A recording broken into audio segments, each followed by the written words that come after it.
Quiero saludar a todos mis amigos y hermanos que cada viernes dedican un espacio de tiempo para reunirse con este servidor en el estudio de la lección de la escuela sabática. A todos les deseo un feliz sábado. Todos estos días hemos estado estudiando acerca de la obra de Satanás, que a través de este poder religioso que ha dominado al mundo, ha engañado a los moradores de la tierra. El mensaje del segundo ángel precisamente nos habla de que la Babilonia espiritual ha caído, la gran ciudad, la cual ha dado a beber del vino del furor de su fornicación a todos los reyes de la tierra, a todas las naciones. De manera que el engaño de Satanás ha abarcado todo el mundo y hay millones y millones de personas que están engañadas con los sofismas, con las falsas doctrinas, con los engaños satánicos, en otras palabras. Y Apocalipsis nos advierte de esto, ¿no? Nos hace un llamado a cada uno de nosotros a través del mensaje de los tres ángeles. Quiere decir que la respuesta que Dios da para iluminarnos, para darnos a comprender cuál es el error, para que podamos entender el peligro que se cierne sobre la humanidad, está a través del mensaje de los tres ángeles. Por eso, el mensaje del segundo ángel es un llamado que se nos hace a estar prevenidos por la gran apostasía que habría de venir sobre este mundo. Así que hoy vamos a entrar en el estudio de nuestra lección que lleva como título Los últimos o los engaños finales, para ser más exactos, de Satanás. El camino que muchos hombres toman, que muchas organizaciones toman, pareciera ser de que son caminos buenos. O sea, he oído mucho el refrán de que todos los caminos conducen al cielo. Tal como el antiguo refrán que existía en tiempos del Imperio Romano, que todos los caminos llevaban a Roma.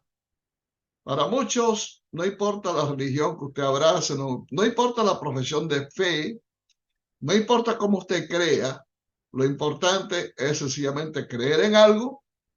Para algunos simplemente creer en Dios ya es suficiente y de esa forma ya está garantizada la salvación. Pero la Biblia nos hace un llamado de alerta.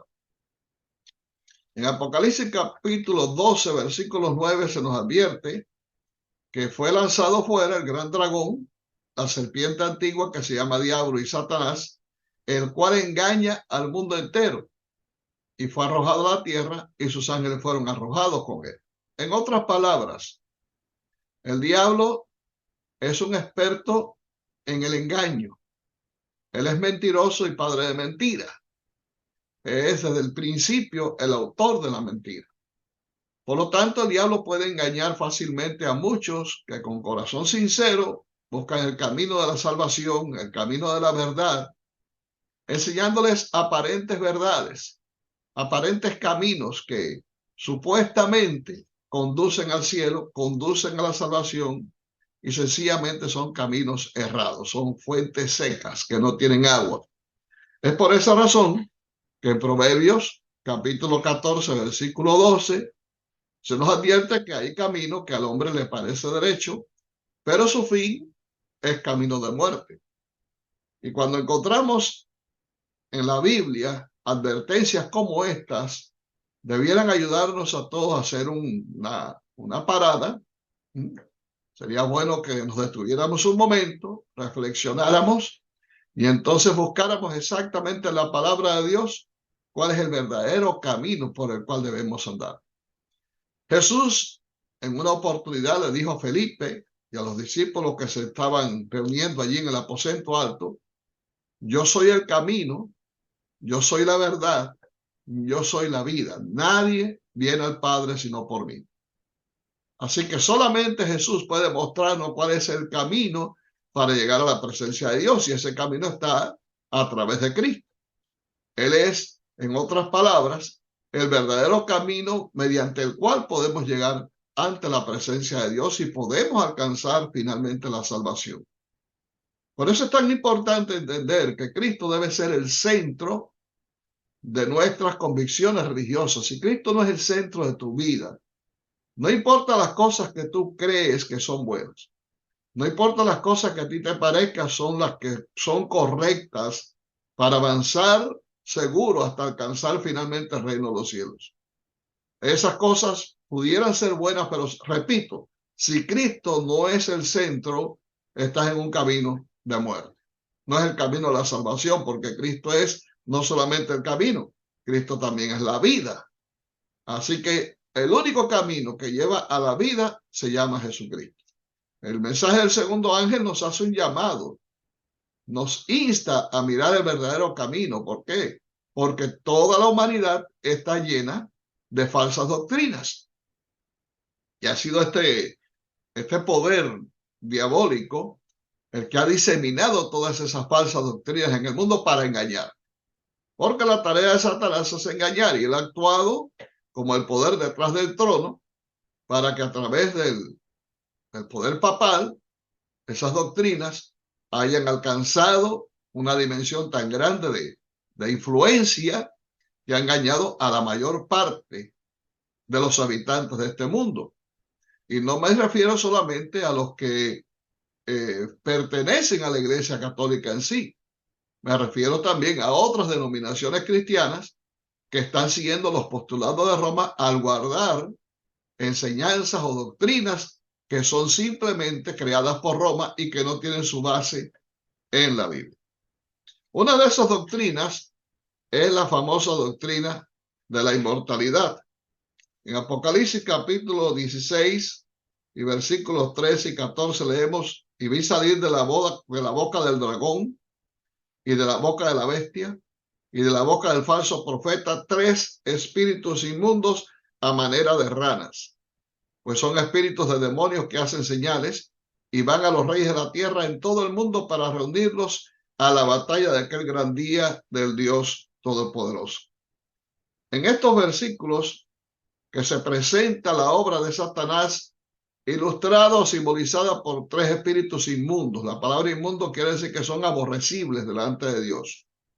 Son espíritus sucios, cuya obra es ensuciar, es dañar, es menoscabar la obra de Dios.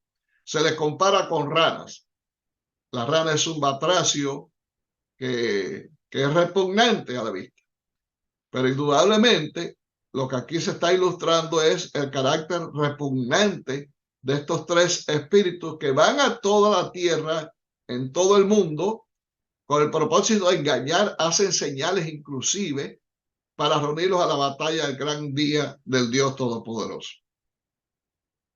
En Eventos de los Últimos Días, página 135, la sierva de Dios nos dice que merced a los 2 errores capitales, el de la inmortalidad del alma y el de la santidad del domingo, Satanás prenderá a los hombres en sus redes. Mientras aquel forma la base del espiritismo, este crea un lazo de simpatía con Roma.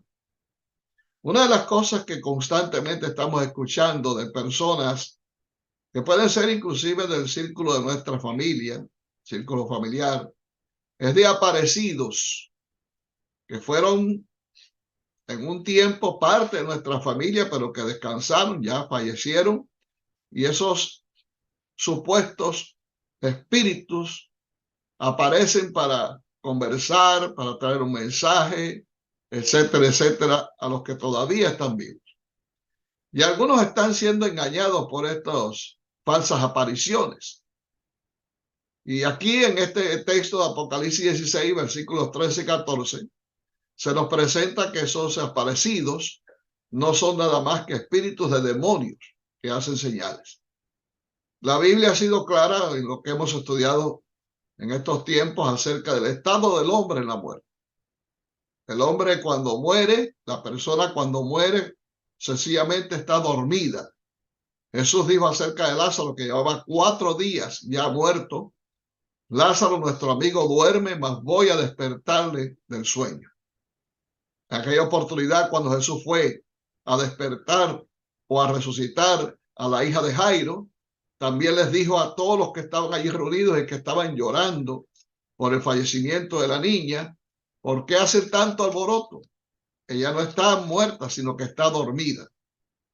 Y para Dios, la muerte es simplemente un sueño en el cual estamos descansando hasta la mañana gloriosa de la resurrección.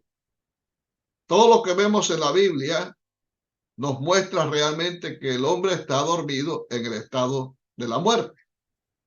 Así que cuando sabemos que vamos a morir, no tenemos que estar creyendo, como es la doctrina popular, de que algunos van al cielo, otros van al purgatorio, o los que hicieron mal, pues van al infierno, porque esto no tiene apoyo bíblico en ninguna parte.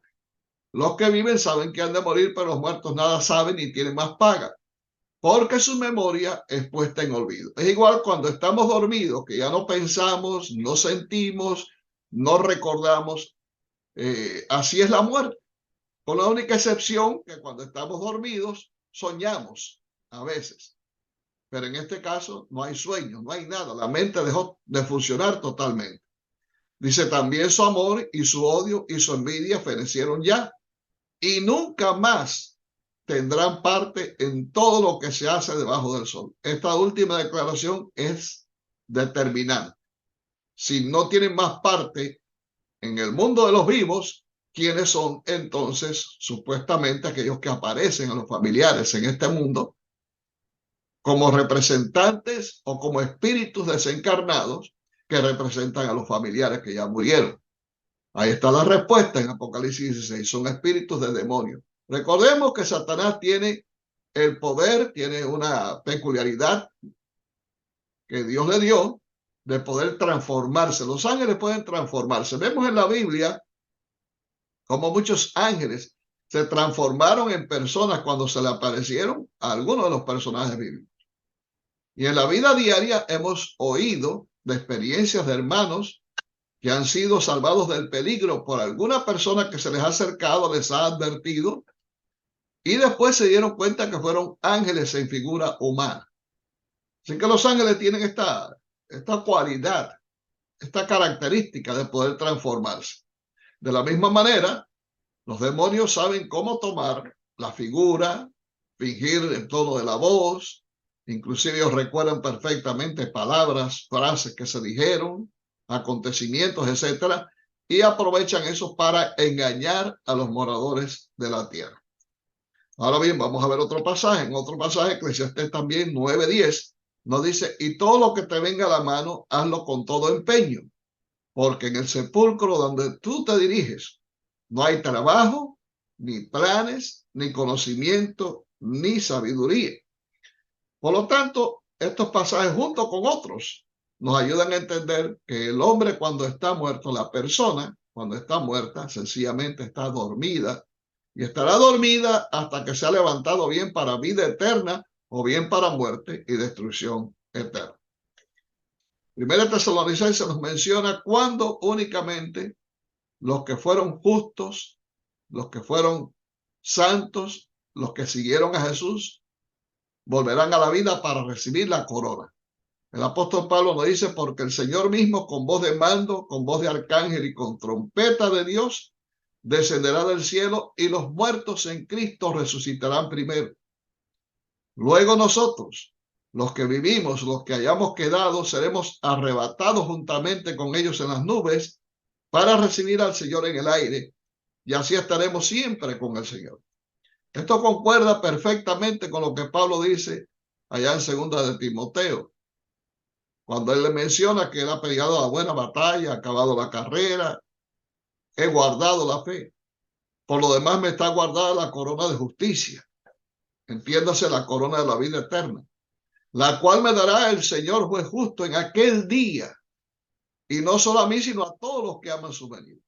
Y refiriéndose al día final, Pablo nos está enseñando aquí de que esa corona de la vida no la va a recibir o no la iba a recibir él inmediatamente. Él podía haber dicho, la cual me va a dar el Señor una vez que muera, cuando llegue al cielo. No, Pablo se remontó al día final, cuando todos los redimidos al mismo tiempo recibiremos esa ansiada presea de la vida eterna de manos de nuestro Salvador, Cristo Jesús.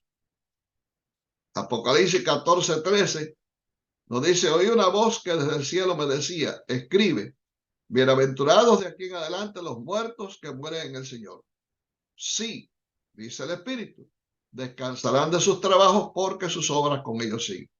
En ningún caso dice aquí en este pasaje que van a subir al cielo a recibir el premio de la vida eterna. No, ellos van a estar allí descansando en el sepulcro hasta el día que finalmente el Señor regrese y los levante de la tumba. Lo que va a perdurar con ellos son las obras que hicieron, el recuerdo de todas esas obras de bien en favor de su familia, en favor de sus iglesias, en favor de la humanidad. Eso es lo que va a quedar permanentemente en la memoria de todos. Piensa por un momento cuántos de tus familiares han fallecido ya, o de tus amigos, y todavía recuerdas eventos, cosas que sucedieron, palabras que dijeron, tiempo que pasaron juntos. Todas esas cosas son las que hacen que en nuestra memoria esa persona continúe viviendo, aunque ya está descansando en el polvo de la tierra. Hoy está sucediendo algo extraordinario, ¿no? Hoy pareciera ser que no importa cómo tú vivas, no importa lo que tú hagas, siempre que alguien muere, ya inmediatamente todos dicen que está en el cielo ya ante la presencia de Dios. Sea creyente o no creyente, todos están ante la presencia de Dios. Es como que finalmente la salvación es algo tan barato, es algo tan superficial, que todos pueden ser salvos, no importa la vida que vivieron en este mundo. Y déjame decirte, eso no es así. La Biblia es clara cuando dice que el que perseverare hasta el fin, ese será salvo. Y para entrar en la vida eterna solamente hay un camino, ese camino es Jesucristo. En primera de Juan, el apóstol nos dice que el que tiene al Hijo tiene la vida, el que no tiene al Hijo de Dios no tiene la vida. Si tú no has recibido a Cristo en tu corazón y Él no es tu Salvador personal, si tú no estás viviendo la vida cristiana tal como Cristo indicó debe vivirse, porque Él nos llamó a seguirle, a seguir sus pisadas, entonces realmente nunca vamos a estar en el cielo con Jesús. Así de fácil es la cosa. Así que no hay nada de eso, de que simplemente porque, bueno, yo creía en Cristo, él creyó en Dios y demás, por eso está en el cielo. Eso es un tipo de gracia barata. Aunque la salvación fue ganada por Cristo en la cruz del Calvario, aunque se nos ofrece gratuitamente, debemos andar en el camino correcto. Debemos hacer las obras de Jesús. Debemos vivir una vida fiel, una vida obediente al Señor, para que podamos estar con Cristo en el reino de los cielos. Así que no hay nada de que no importa cómo viva yo en este mundo, finalmente cuando muera, yo voy a estar con el Señor en el cielo. Ahora, pasando a otro punto, Babilonia, así como muchos países de aquel entonces, que podemos mencionar Egipto, Asiria, Persia y otros tantos, eran lugares donde se adoraba mucho al dios Sol. O sea, la adoración al dios Sol era bien popular en aquellos tiempos.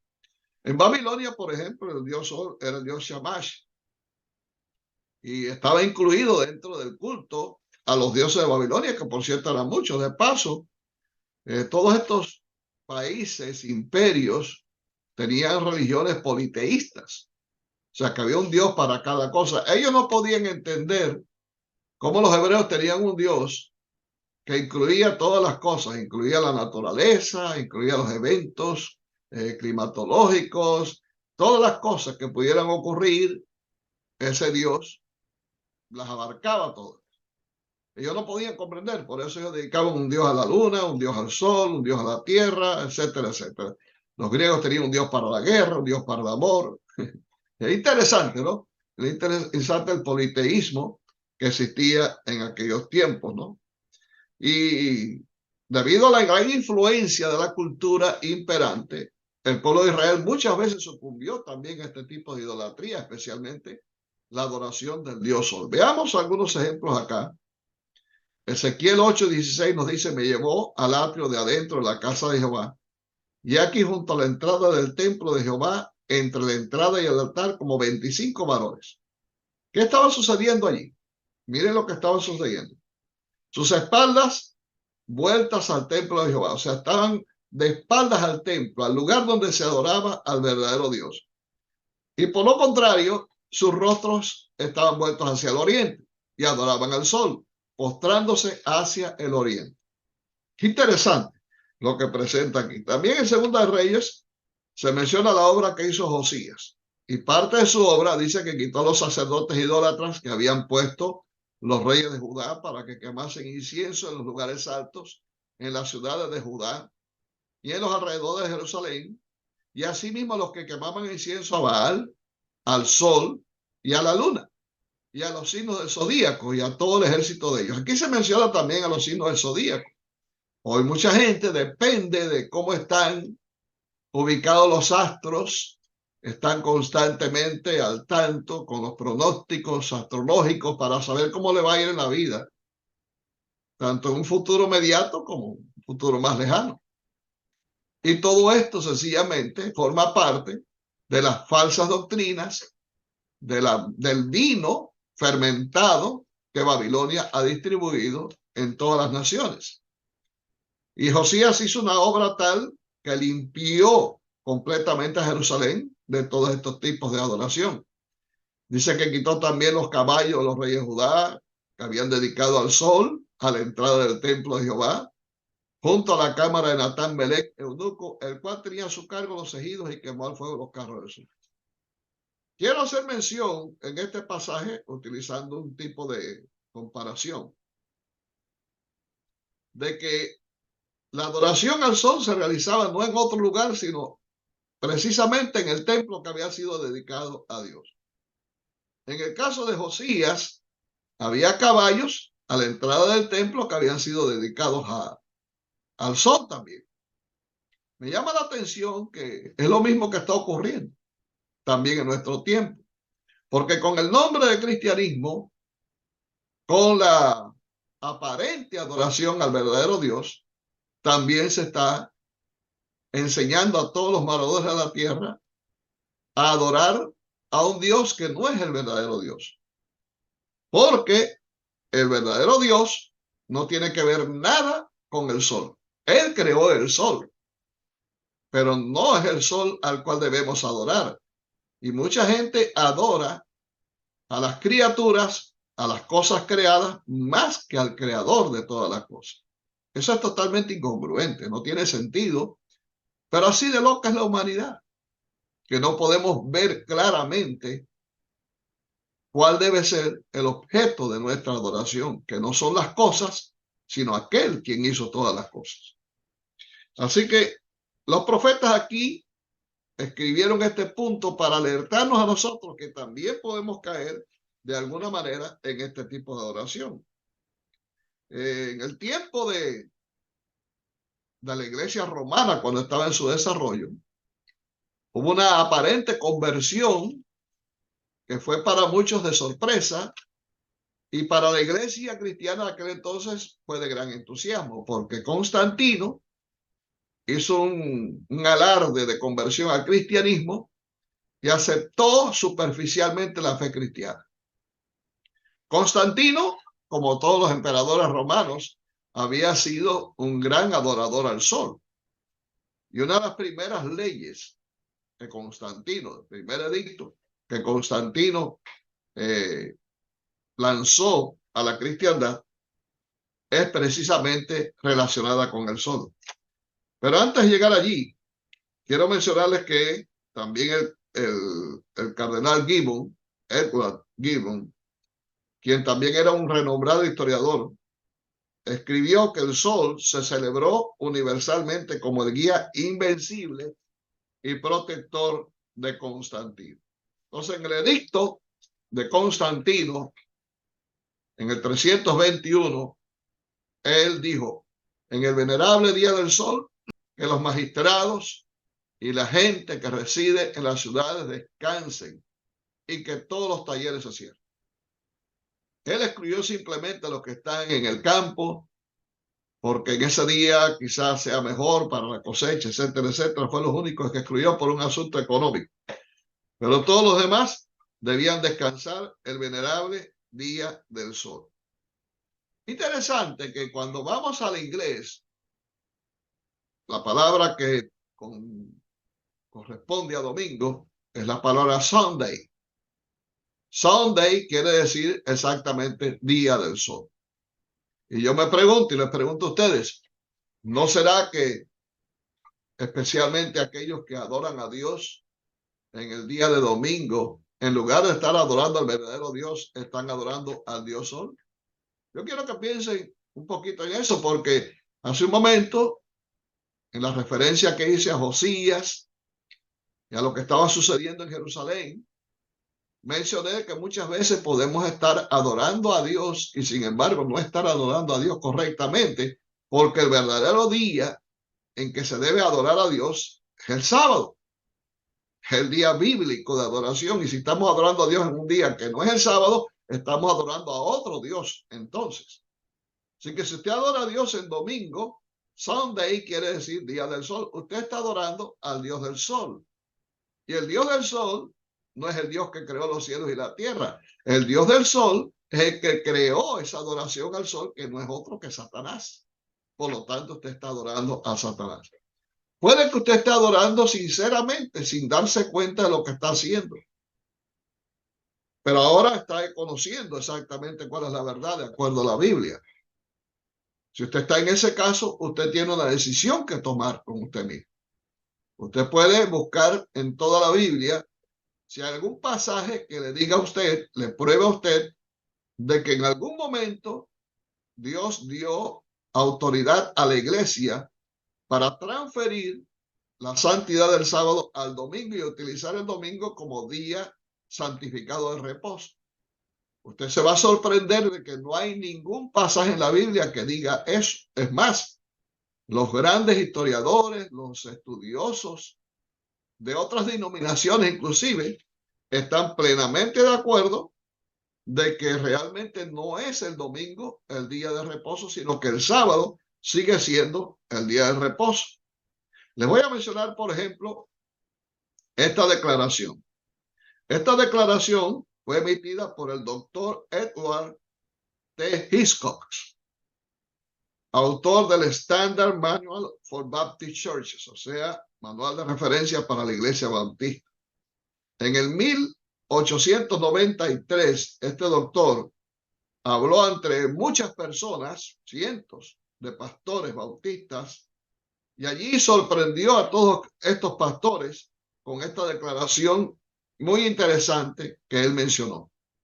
Qué lástima que el domingo venga etiquetado con la marca del paganismo y bautizado con el nombre del Dios Sol, luego adoptado y sancionado por la apostasía papal y cedido como un legado sagrado al protestantismo. La gente se quedó con la boca abierta cuando dijo esto.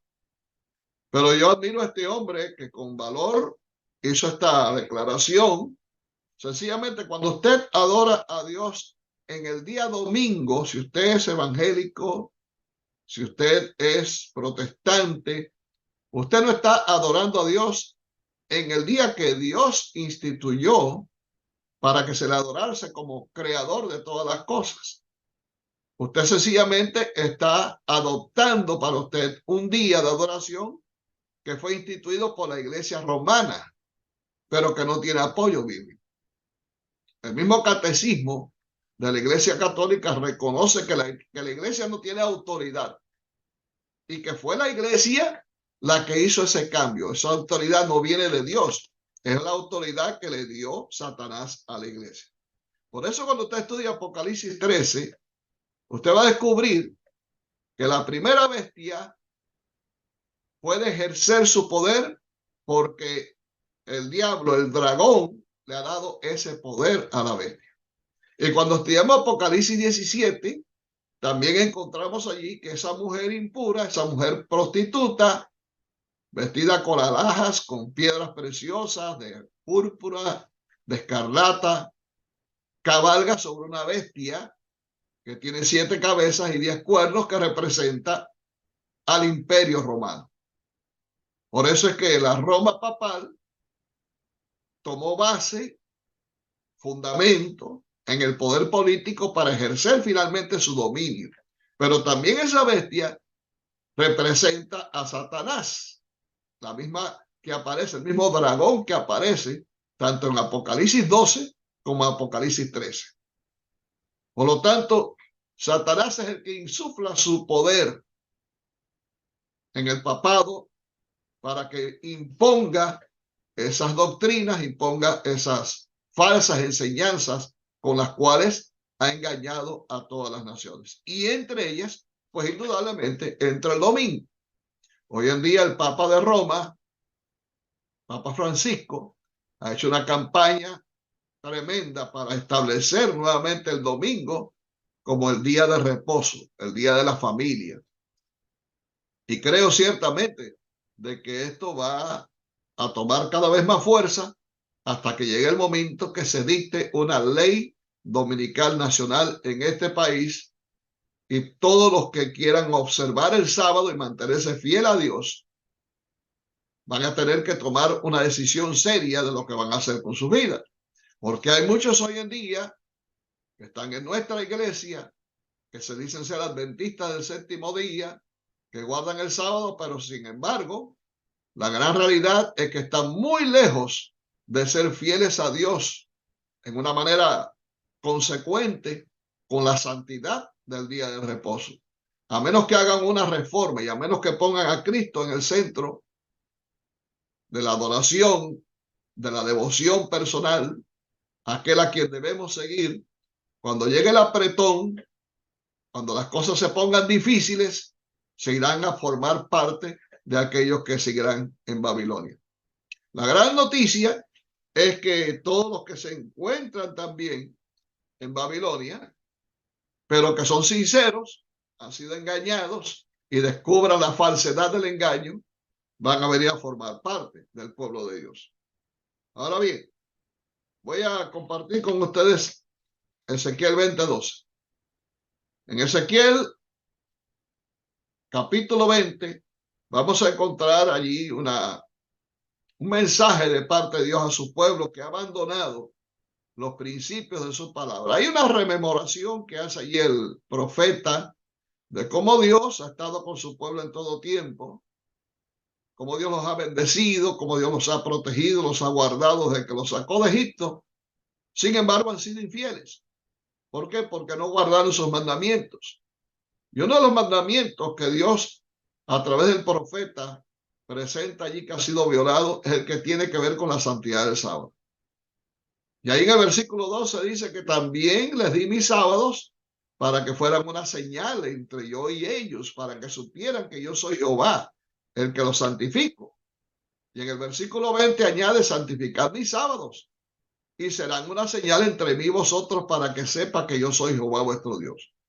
Les pregunto, si el sábado es el día que nos identifica con Dios, si el sábado es el día que nos santifica cuando lo guardamos, si el sábado es la señal, constituye la señal, la identidad del verdadero pueblo que adora al verdadero Dios, entonces, ¿de qué es señal el domingo?